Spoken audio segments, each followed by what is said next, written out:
Continuamos hoy, amigo oyente, nuestro viaje por el Evangelio según San Mateo.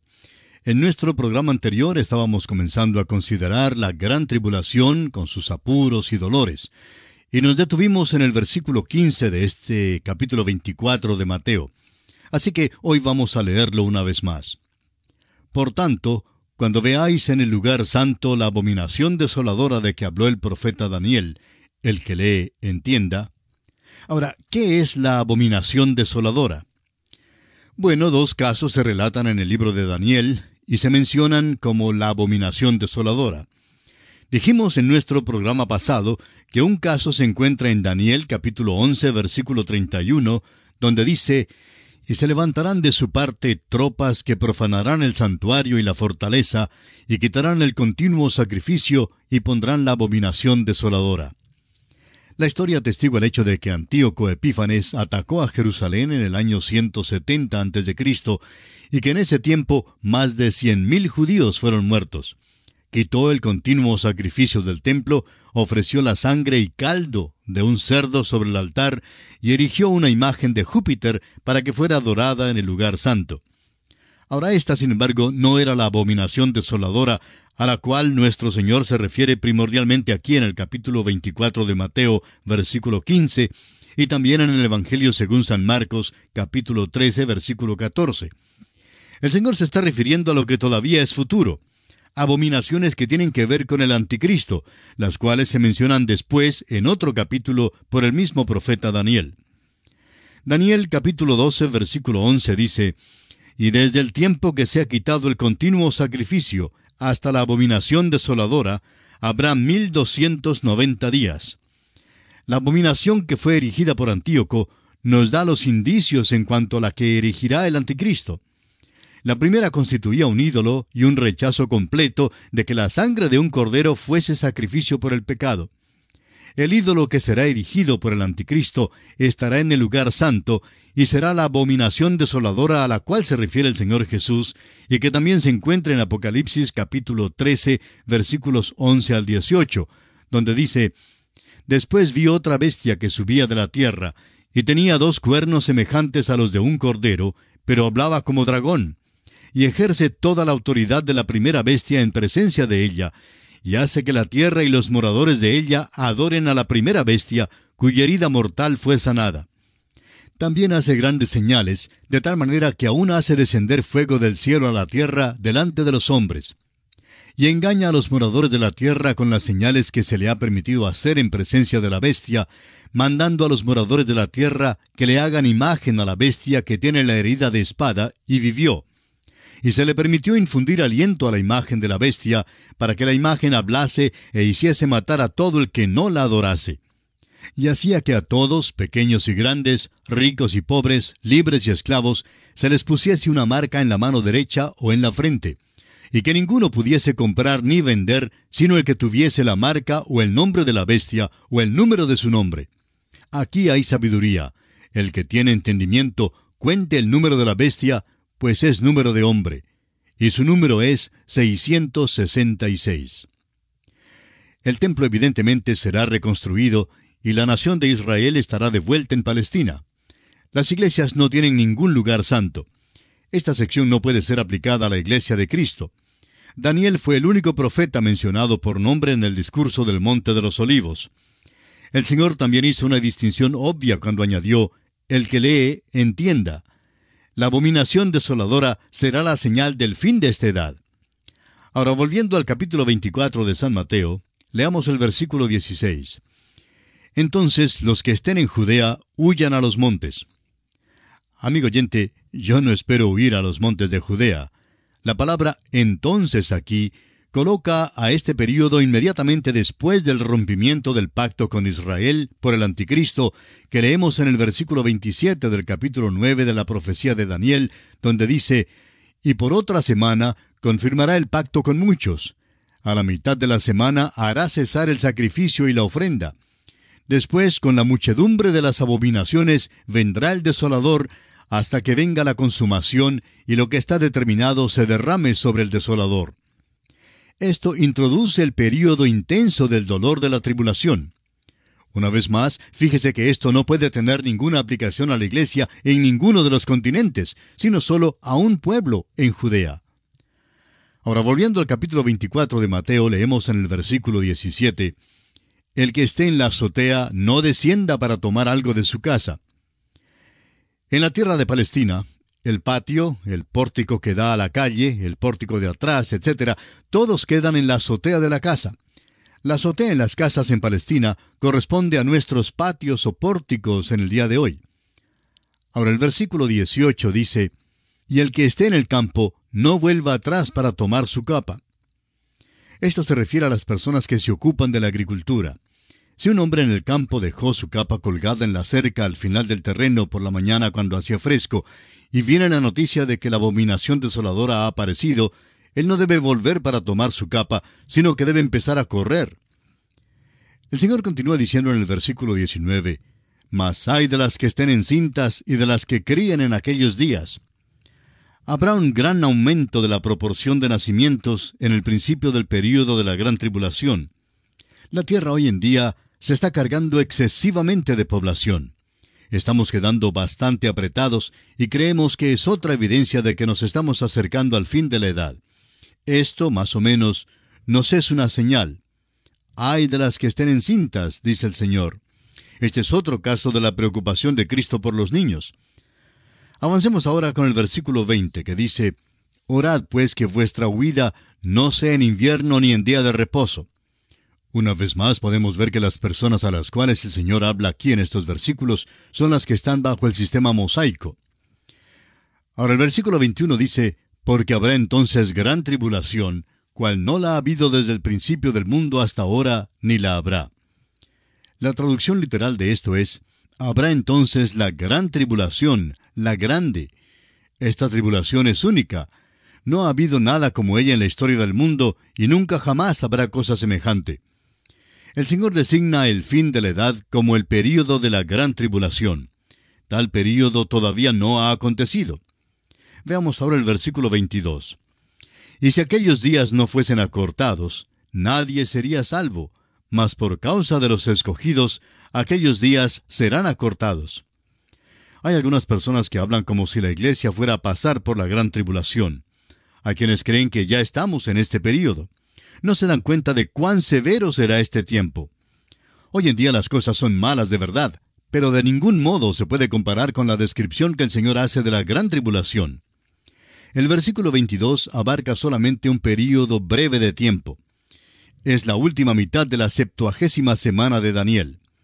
El libro de Apocalipsis nos dice que en una ocasión durante este período, una tercera parte de la población del mundo será destruida. En otra ocasión, durante este período, una cuarta parte de la población del mundo será destruida. El caballo bermejo de la guerra, el caballo negro del hambre y el caballo amarillo de la muerte correrán durante este período de tribulación. Algunas de las grandes potencias mundiales tienen suficientes bombas atómicas como para destruir toda la población del mundo ahora mismo. Sin embargo, hay solaz en todo esto, porque el Señor dice que no dejará que el género humano se suicide. Por esa razón, amigo oyente, la gran tribulación será un período breve. Llegamos ahora a lo que será la señal de su venida. Leamos los versículos 23 al 26 de este capítulo 24 de San Mateo. «Entonces, si algunos dijere, mirad, aquí está el Cristo, o mirad, allí está, no lo creáis, porque se levantarán falsos cristos y falsos profetas, y harán grandes señales y prodigios, de tal manera que engañarán, si fuere posible, aún a los escogidos. Ya os lo he dicho antes. Así que, si os dijeren, mirad, está en el desierto, no salgáis, o mirad, está en los aposentos, no lo creáis. Habrá muchos falsos cristos, tanto como el anticristo durante la gran tribulación. Tendrán precursores en diferentes lugares anunciando su presencia. Muchos de estos serán obradores de milagros y prodigios mentirosos. Juan el Bautista no fue dramaturgo. El Evangelio según San Juan, capítulo 10, versículo 41, nos dice que Juan no hizo milagros. Ningún dramaturgo ni precursor precederá a la segunda venida de Cristo. Su venida no será localizada a un solo lugar, como lo fue hace 2000 años cuando vino a Belén, sino que será verdaderamente mundial y todo ojo le verá. Aquí debemos contestar también la pregunta, ¿quiénes son los escogidos? Muchas personas creen que el Señor está hablando aquí en cuanto a la iglesia, pero esto es incorrecto. La Escritura habla de dos grupos escogidos, el pueblo escogido de Israel y los escogidos de la iglesia. Según el contexto, solo la nación de Israel puede ser contemplada aquí. Esta idea de la posibilidad de engañar a los escogidos de la iglesia ha causado más dificultades, fanatismo y libre especulación que cualquier otra cosa. Es imposible engañar a los escogidos de la iglesia en cuanto a Jesucristo. Dios guarda a los suyos. Ahora el versículo 27 nos dice, porque como el relámpago que sale del oriente y se muestra hasta el occidente, así será también la venida del Hijo del Hombre. Este versículo y los que siguen hasta el versículo 31 dan la señal de la venida del Hijo del Hombre. Cuando Él venga, no habrá ningún Juan el Bautista para anunciar su venida, pero cuando Él venga, todo el mundo lo sabrá, y su venida será tan pública como lo es el relámpago. Usted bien sabe, amigo oyente, que una tormenta de relámpagos es muy pública. Cuando llega, todo el mundo lo sabe, y a veces es una experiencia espantosa. La segunda venida del Señor a la tierra será como tal tormenta. No habrá ninguna necesidad de que alguien anuncie que el Señor viene para establecer su reino. Ahora debe notarse también que el relámpago indica juicio con respecto a la venida de Cristo. El Señor continúa hablando ahora en el versículo 28 de Mateo 24 y dice, porque donde quiera que estuviera el cuerpo muerto, allí se juntarán las águilas. Indudablemente, este es uno de los versículos más difíciles en toda la Escritura. Es especialmente difícil entenderlo, siendo que recién Jesús acaba de hablar en cuanto a su venida, que será como el relámpago del cielo. Evidentemente este versículo es una referencia a la batalla de Armagedón y la matanza que le acompañará. El capítulo 19 de Apocalipsis nos cuenta de una invitación que se envió a las aves para que se congregaran para una gran cena. Los versículos 17 al 19 del capítulo 19 de Apocalipsis dicen, y vi a un ángel que estaba en pie en el sol, y clamó a gran voz, diciendo a todas las aves que vuelan en medio del cielo, venid y congregaos a la gran cena de Dios, para que comáis carnes de reyes y de capitanes, y carnes de fuertes, carnes de caballos y de sus jinetes, y carnes de todos, libres y esclavos, pequeños y grandes. Y vi a la bestia, a los reyes de la tierra y a sus ejércitos, reunidos para guerrear contra el que montaba el caballo y contra su ejército. Las aves que comen carne descompuesta parecen ser agentes del juicio divino. Cuando venga el Señor de nuevo, vendrá en juicio. Ahora, en el versículo 29 de Mateo 24, el Señor continúa diciendo, e inmediatamente después de la tribulación de aquellos días, el sol se oscurecerá, y la luna no dará su resplandor, y las estrellas caerán del cielo, y las potencias de los cielos serán conmovidas. Evidentemente la palabra después aquí indica el período entre la gran tribulación y la venida de Cristo. Este es el momento de calma antes de que llegue la tormenta, que es la respuesta del universo a la venida de Cristo para levantar la maldición que ha sufrido todo el universo por causa del pecado. Leamos ahora el versículo 30. Entonces aparecerá la señal del Hijo del Hombre en el cielo, y entonces lamentarán todas las tribus de la tierra, y verán al Hijo del Hombre viniendo sobre las nubes del cielo, con poder y gran gloria. De nuevo tendremos que especular en cuanto a lo que pueda ser la señal del Hijo del Hombre. Evidentemente es la gloria Shekinah, la manifestación de la presencia de Dios que estaba sobre el tabernáculo y más tarde sobre el templo. Ninguna nación sino Israel ha tenido jamás la gloria Shekinah. El apóstol Pablo nos dice en su carta a los Romanos capítulo 9 versículo 4 que son israelitas de los cuales son la adopción, la gloria, el pacto, la promulgación de la ley, el culto y las promesas. La iglesia tampoco tiene esta gloria. Allá en el Antiguo Testamento, la gloria Shekinah se apartó de Israel. Cuando el Señor Jesús vino a la tierra por primera vez, dejó su gloria y caminó como un hombre perfecto. Hubo veces, sin embargo, cuando su gloria se transparentó y los hombres la vieron. Cuando Cristo venga a la tierra por segunda vez, la señal será la aparición o la manifestación de la gloria Shekinah. El versículo 31 de Mateo 24, que seguimos estudiando, dice, y enviará a sus ángeles con gran voz de trompeta, y juntarán a sus escogidos de los cuatro vientos, desde un extremo del cielo hasta el otro.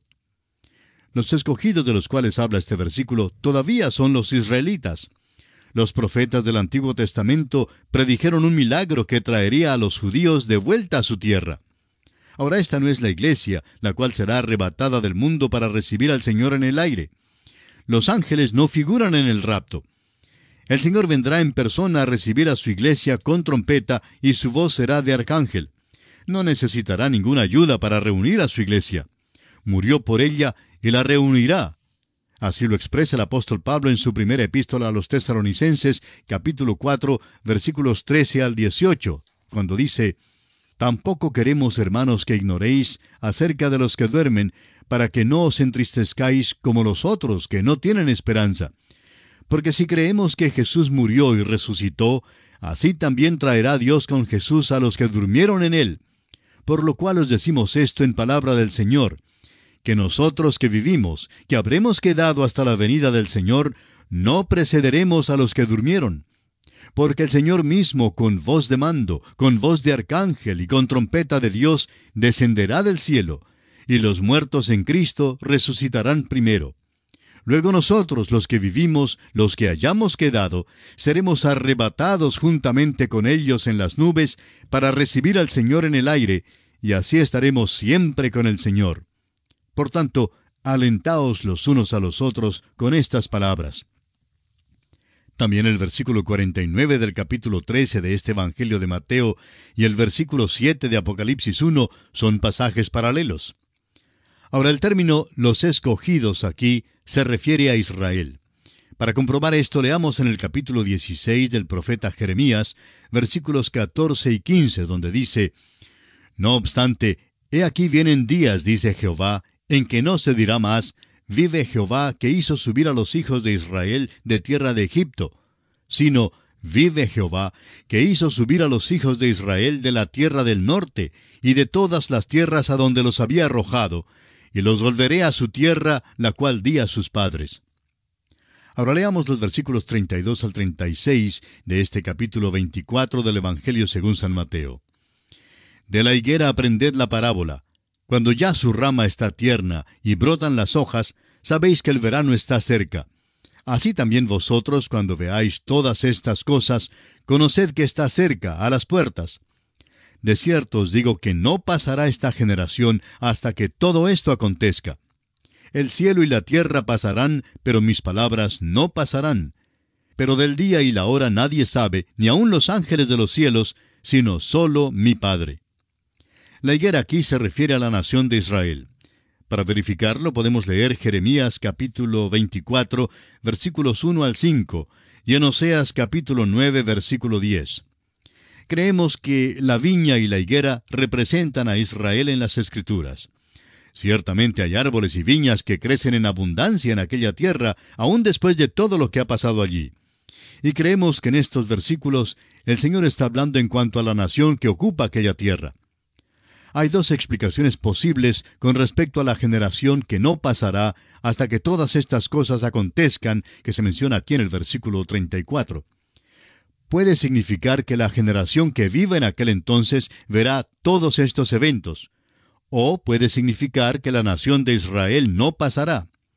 Ahora, preferimos creer que el Señor se está refiriendo al hecho de que la nación de Israel no pasaría hasta que todas estas cosas acontezcan.